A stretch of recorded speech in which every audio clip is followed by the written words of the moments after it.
County, Somerset County, New Jersey. The National Weather Service in Mount Holly, New Jersey has issued a flood warning for small streams in central Somerset County in northern New Jersey until 2:45 a.m. At 10:48 p.m. Middlebrook at PURFU Mills was over its flood stage of 8 feet and rising. It is expected to crest soon and begin to fall through the overnight hours. A flood warning means that flooding is imminent or has been reported. Stream rises will be slow and flash flooding is not expected. However, all interested parties should take necessary precautions immediately. Most flood deaths occur in automobiles. Never drive your vehicle into areas where the water covers the roadway.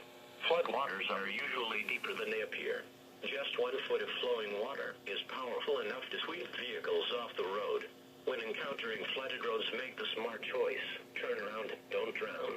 Be especially cautious at night when it is harder to recognize the dangers of flooding. If flooding is observed, act quickly. Move up to higher ground to escape flood waters. Do not stay in areas subject to flooding when water begins rising.